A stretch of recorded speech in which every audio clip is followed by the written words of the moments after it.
কিতাবটা বাতি যা কান্দ কেনে কিতাব হয়েছে তোমার?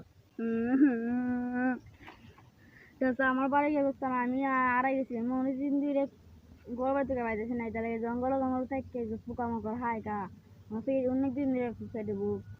আমি তোমার কাম দিলে তুমি কাম করবা? আমি তোমার আউ দেখাইতাছি তোমার জমি জমা কিছু জমি আমার কিছু জমি জমা আছে, জমি জমার মধ্যে তুমি কাম কাজ করবা। আর তোমার একটা গোড় দিমু, গোড়ের মধ্যে থাকবা আর ঠিক ঠিক মতো হানি দিমু, কাম টাম করবা। কর্ম কাহা কাম কাম করবে তুমি টুকাই হাতি জমি কাহা আমার দেখাই দো।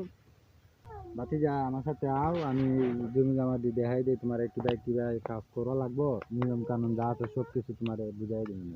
আচ্ছা কাহাও আমার, তুমি আমার কাজটা বুঝে দিলাম, আমি কাজটা করলে হুনে জমি জমা ওই যে জমি জমা দিয়ে দেখছো, সব জমি আমার।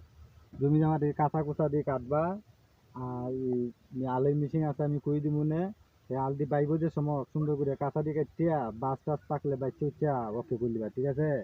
আর জ্বালা পুরা কামলা দূরে দিলে ভরে জ্বালা পুরা কামলা লইয়া তুমি জ্বালা লামাই লিবা, সে তো কামলা দূরে খেতে লিবা, ঠিক আছে? বাতি যা এই কামগুলান করবা, সার টার মারবা, বিষ টিস মারবা, যে সময় যেটা লাগে করবা। আর তোমার ঘরটা আমি দেখাইতাছি আও, ঘরে থাকবা, বুঝছো? তোমার কোনো সমস্যা নাই, গ্যাসের চুলা উলা এনে দিমু। আর ডেক ডেকিটা যা লাগে সম্পূর্ণ সবাই নিয়ে দিমু, নিরাপত্তা ভাবে থাকবা, ঠিক আছে? আরেকজন আছে আমার লোক, তার সাথে মিল করে এখানে থাকবা, ঠিক আছে?